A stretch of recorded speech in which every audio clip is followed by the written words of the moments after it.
Ce matin, le culte vient jusque chez nous.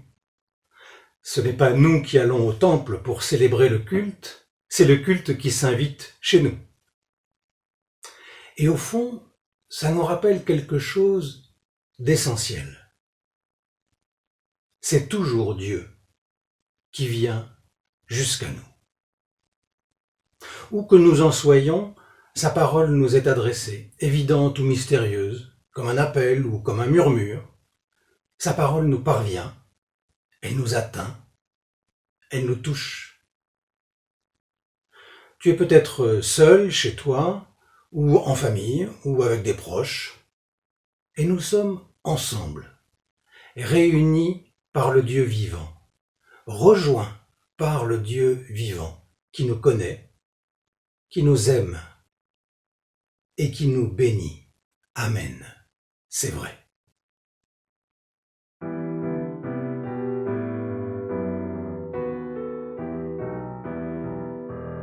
Marche en ma présence, je suis avec toi. Lorsque tu avances, je prends ton chemin. Marche en ma présence, je te tiens la main.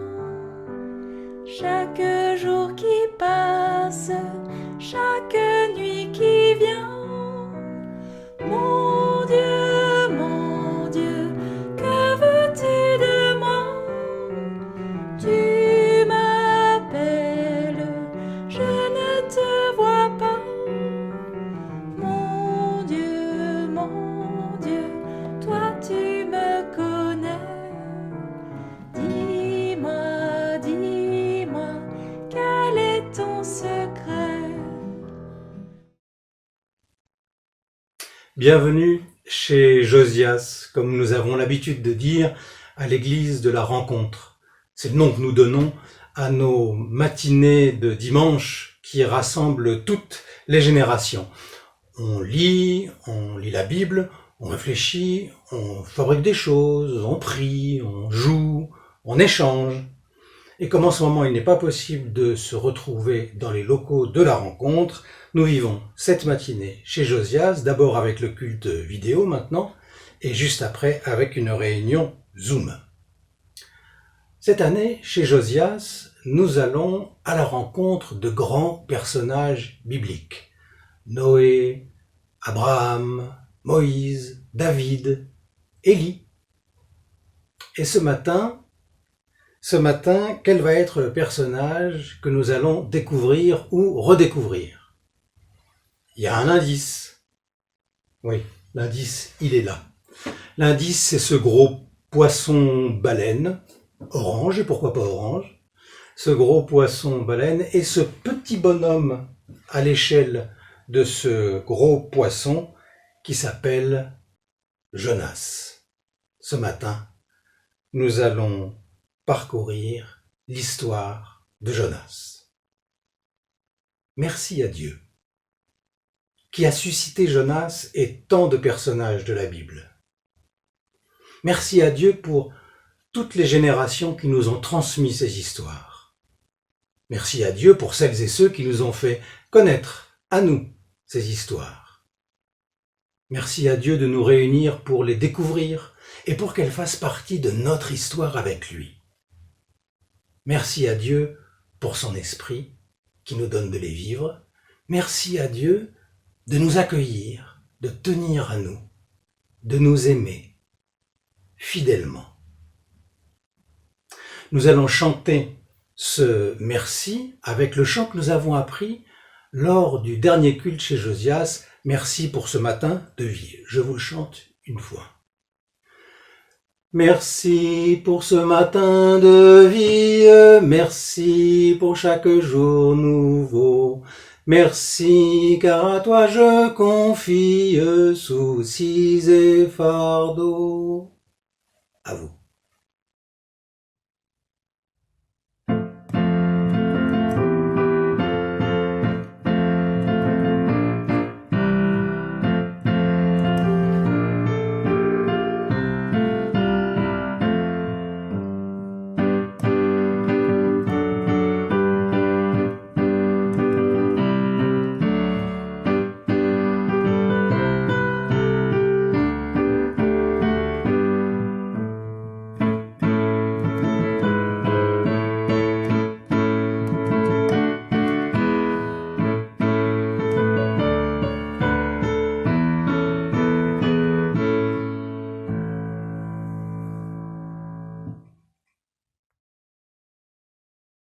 La parole du Seigneur parvint à Jonas, fils d'Amittai.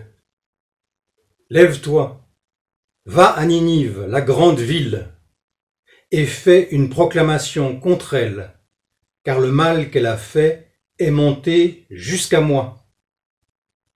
Alors Jonas voulut s'enfuir à Tarsis pour échapper au Seigneur.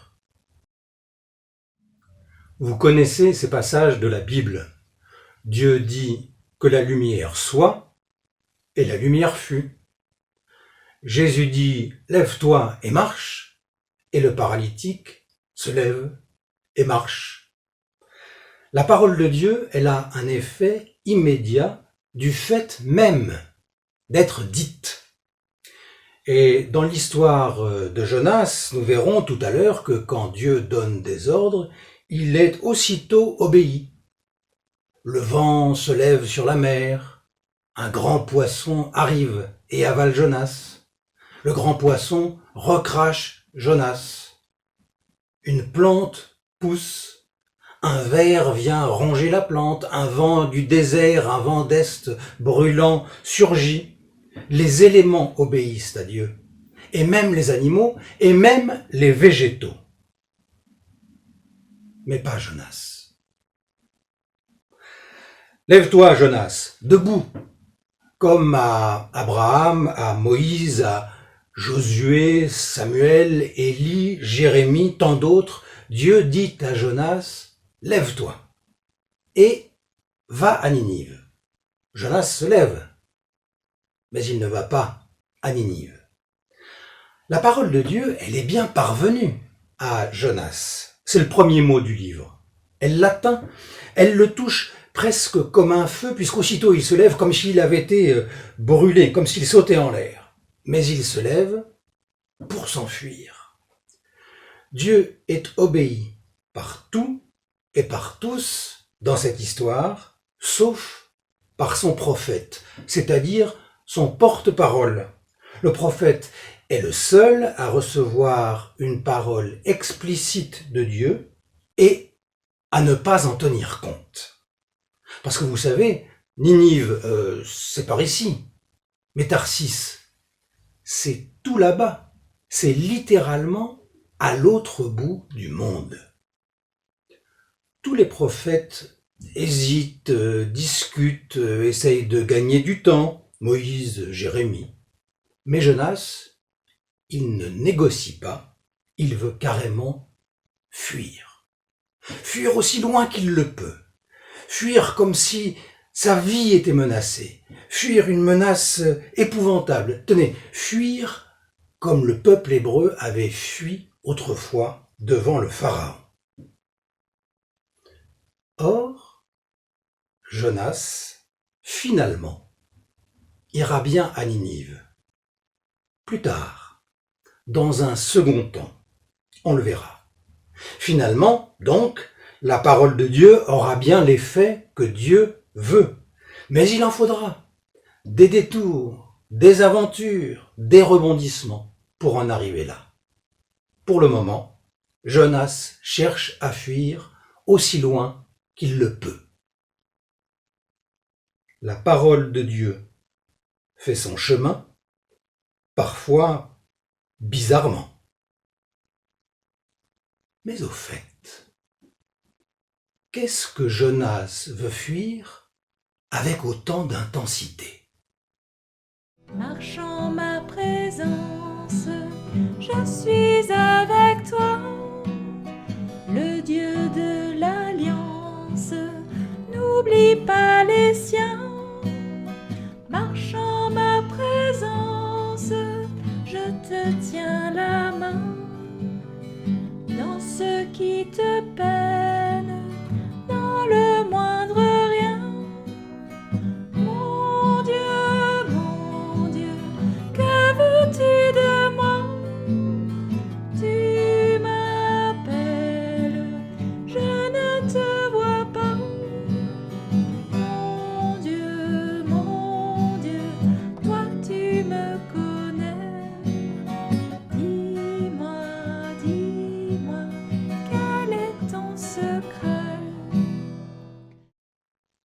qu'est-ce que Jonas veut fuir avec autant d'intensité? Est-ce que ça n'aurait pas quelque chose à voir avec Ninive?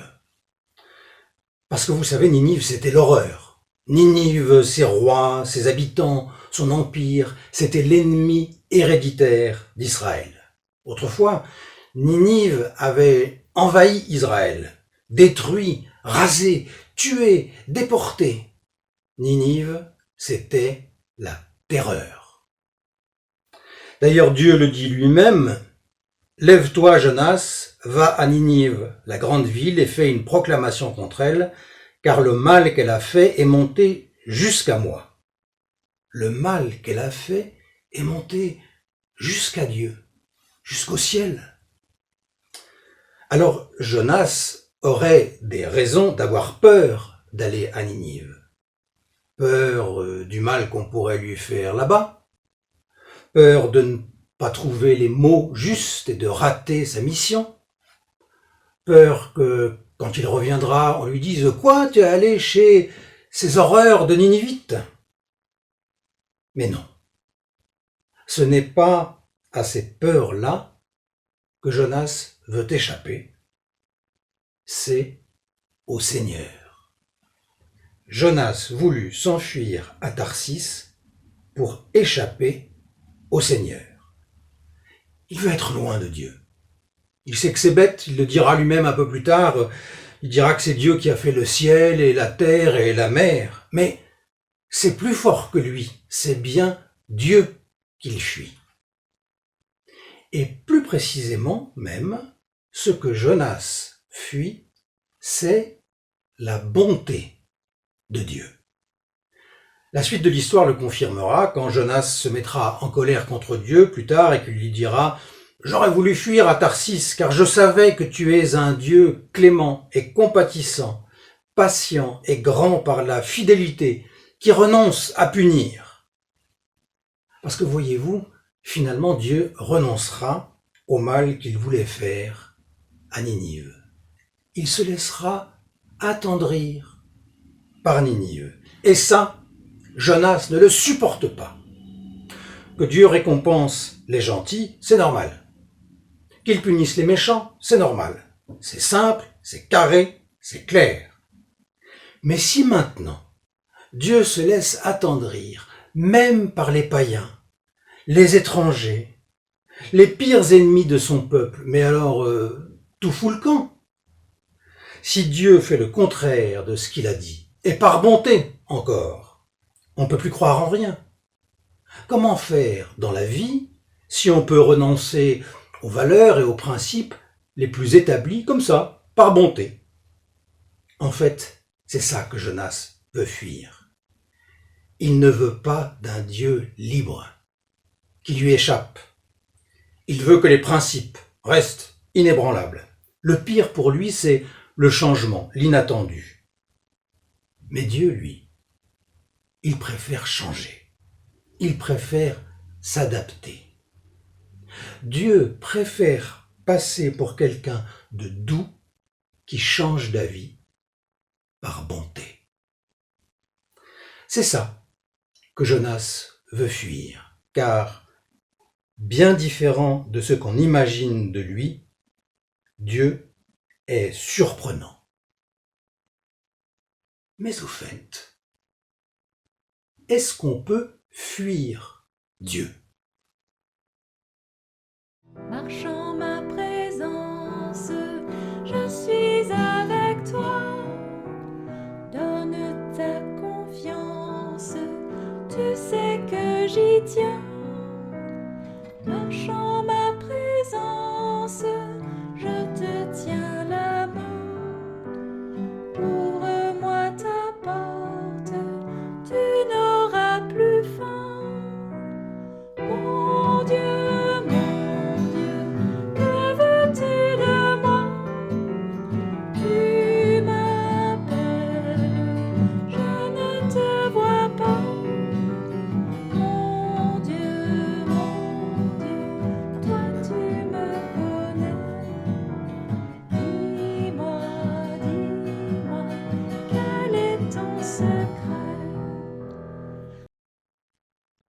Est-ce qu'on peut fuir Dieu? D'une certaine façon, je le crois, oui. On peut lui tourner le dos, on peut l'oublier, faire comme s'il n'existait pas. Et honnêtement, ça nous arrive souvent, non? Mais Dieu, lui, il ne le fait jamais. Il ne lâche pas. Il change, il s'adapte, il renonce à des choses qu'il avait prévues et même annoncées, il modifie ses projets, mais s'il s'adapte, c'est qu'il a un but plus important encore, une volonté définitive, ultime. Tout le reste peut changer, mais ça, non. Dieu a une boussole. Coûte que coûte, il maintient la relation. Il ne lâche pas, il n'abandonne jamais. L'horrible Ninive regrettera le mal qu'elle a fait, alors Dieu se réjouira, et il renoncera à punir comme il l'avait initialement décidé. Car Dieu tient aux habitants de Ninive. Jonas s'enfuit et refuse d'écouter. Alors Dieu ira patiemment le rechercher, patiemment il le ramènera et patiemment il lui expliquera, car Dieu tient à Jonas. Coûte que coûte, Dieu maintient la relation. La Bible dit, il est fidèle. Il y a quelqu'un, très longtemps après Jonas, qui connaissait très bien cette histoire, qu'il avait lu et qui s'en inspirait. C'est Jésus. Je dis que Jésus apprécie l'histoire de Jonas parce qu'il en parle plusieurs fois, et puis parce qu'il dit des choses comme aimez vos ennemis. Et puis parce que dans ses paraboles, ses gestes, ses rencontres, il disait le royaume de Dieu s'approche, Dieu vient vers vous, il vient jusqu'à vous, il vient jusqu'à toi. Et ça pour Dieu, c'est le plus important. Il n'y renonce pas. Quand on ne sait plus très bien ce que Dieu veut, on peut se rappeler une chose. Dieu tient à nous. Il tient à toi. Il est patient. Il est tenace. Il est fidèle. Non pas tant à lui-même qu'à nous. C'est ça, son secret. Quoi qu'il arrive, Dieu vient à nous. Il est le Dieu fidèle. Marche en ma présence, je suis avec toi. Entre dans la danse, n'attends pas demain. Marche en ma présence, je te tiens la main. Je deviens ton frère, je deviens ton pain.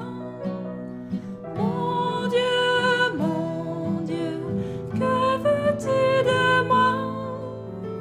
Tu m'appelles, je ne te vois pas. Mon Dieu, toi tu me connais. Dis-moi, quel est ton secret? Prions. Seigneur, Jonas a eu peur et il a voulu fuir. Et puis il a découvert que ta parole fait son chemin, parfois bizarrement. Il a découvert que tu es bien différent de ce qu'on imagine de toi et que tu es libre. Aide-moi à découvrir cela à mon tour et à découvrir surtout, comme Jonas, que quoi qu'il arrive, tu tiens à nous. Pour Jonas, pour nous et pour moi, tu es le Dieu fidèle. Alors avec les mots de Jésus, qui connaissait bien l'histoire de Jonas, nous pouvons te dire ensemble, Notre Père qui es aux cieux, que ton nom soit sanctifié, que ton règne vienne, que ta volonté soit faite sur la terre comme au ciel. Donne-nous aujourd'hui notre pain de ce jour. Pardonne-nous nos offenses, comme nous pardonnons aussi à ceux qui nous ont offensés. Et ne nous laisse pas entrer en tentation, mais délivre-nous du mal. Car c'est à toi qu'appartiennent le règne, la puissance et la gloire, au siècle des siècles. Amen. Maintenant, nous sommes prêts à entendre non plus seulement le début, mais l'ensemble de l'histoire de Jonas. Et pour ça, juste après le chant qui va suivre, je vous invite donc à rejoindre la réunion Zoom grâce au lien de connexion que vous avez reçu ce matin. Et surtout, n'oubliez pas les 5 objets qu'il vous faut avoir avec vous pour que nous puissions vivre cette histoire toutes et tous ensemble. À tout de suite, après le chant. À tout de suite, Jonas. Que la grâce de Dieu soit sur toi pour t'aider à marcher dans ses voies. Reçois tout son pardon et sa bénédiction. Va en paix dans la joie, dans l'amour. Que la grâce de Dieu soit sur toi.